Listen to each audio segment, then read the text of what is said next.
ഈ ആള് വരുമ്പോ ശ്രദ്ധയും സ്നേഹവും ഒക്കെ അങ്ങോട്ടേ പോകും. ആദ്യത്തെ ആളെ ഓർക്കാനും നോക്കാനും ഒന്നും ആർക്കും ചിലപ്പോ സമയം കിട്ടിയെന്ന് വരില്ല. അത് ആരുടെയും കുറ്റം കൊണ്ടൊന്നും അല്ല. നമ്മുടെ റിലേറ്റീവിന് രണ്ടാമതൊരു കുട്ടി ഉണ്ടായി എന്ന സന്തോഷ വാർത്ത കേട്ട് സ്വീറ്റ്സ് ഒക്കെ വാങ്ങി ഹോസ്പിറ്റലിലേക്ക് ഓടിയെത്തി അവിടെ ഇരിക്കുന്ന മൂത്ത കുട്ടിയോട് വാവ ഉണ്ടായതുകൊണ്ട് അച്ഛനും അമ്മയ്ക്കും ഇനി നിന്നെ വേണ്ടാട്ടോ എന്ന പഞ്ചാര വർത്താനങ്ങൾ പറയുന്നവരാണോ നിങ്ങൾ? അങ്ങനെയാണെങ്കിൽ അറിയണം, സിബ്ലിംഗ് റൈവൽറി ഡിസോർഡർ, ICDയിലെ ഒരു വ്യത്യസ്തമായ ഡയഗ്നോസിസ്.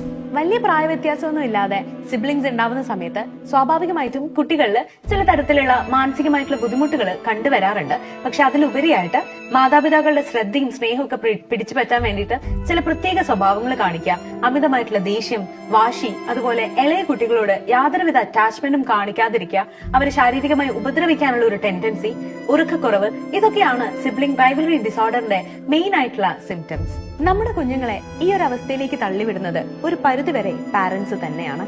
ഇന്നലെ വരെ കിട്ടിക്കൊണ്ടിരുന്ന ഒരു ഇമ്പോർട്ടൻസ് ഒരു പുതിയ കുഞ്ഞ് വന്നതിന് ശേഷം കിട്ടാതിരിക്കുമ്പോൾ നമ്മൾ പ്രതീക്ഷിക്കുന്നതിലും വലിയ തരത്തിലുള്ള സൈക്കോളജിക്കൽ ഇമ്പാക്റ്റ് ആണ് അത് കുട്ടികളിൽ ഉണ്ടാക്കുന്നത്.